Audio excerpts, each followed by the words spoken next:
Thank you, Mr. Chairman. Director Cheatle, what grade would you give the Secret Service's performance in Butler, Pennsylvania on July 13? As I've stated, ma'am, this was clearly a failure. I would grade the agents and officers who selflessly threw themselves in front of the president and neutralized the threat an A. I think that we need to examine the events that led up to and prior to that day. You stated in 2021 that the Secret Service has a zero-fail mission.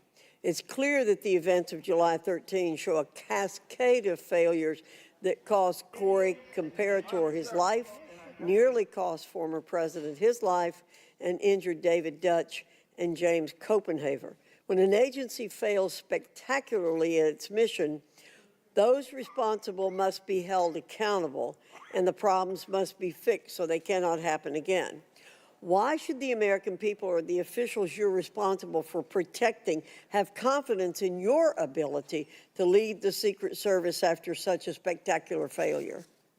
I appreciate the question, and I am committed to finding answers so that we can make the agency stronger after this. You said on July 15 that the buck stops with me. How are you taking accountability for the Secret Service's failures during the July 13 assassination attempt on President Trump?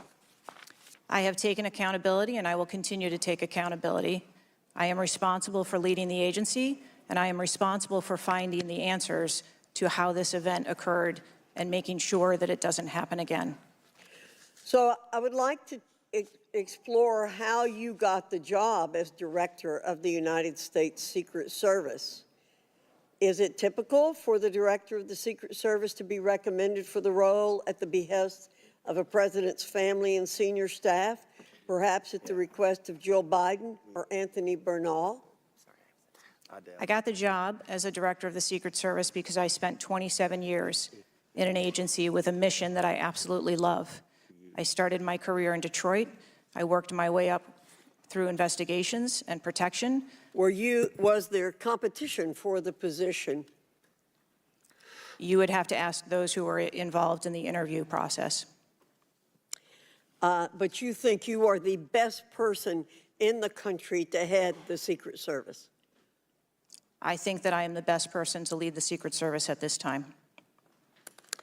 The Secret Service receives billions in funding each year, as has been explained by my colleagues here. In fact, you've had an increase in real terms of 55%.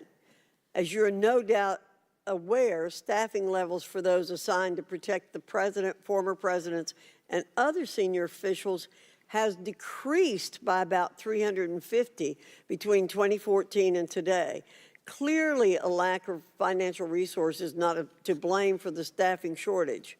In 2022, the Secret Service saw nearly half its workforce leave in 1 year, and during the same year, it was ranked dead last among law enforcement agencies in the best places to work in the federal government. Can you explain why your agency was so poorly rated and why so many staff left in just 1 year?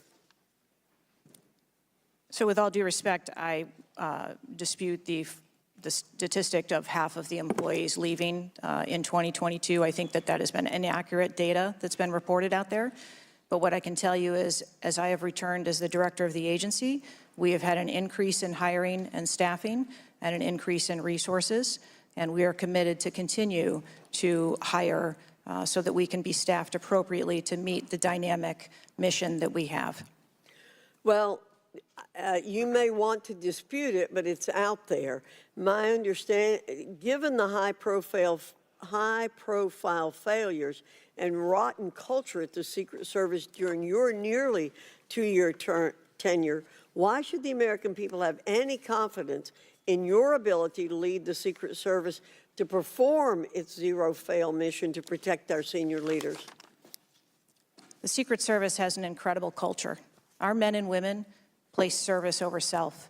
They come in every day willing to risk their lives for our protective mission, and they work investigations that thwart people who would do harm to children, child exploiters. We have an incredible mission, and our culture is we will get the job done no matter what. Well, those on the front line certainly have a great culture, and they were willing to risk their lives for President Trump. But I'm not sure the leadership at the agency has this right kind of culture. I yield back, Mr. Chairman.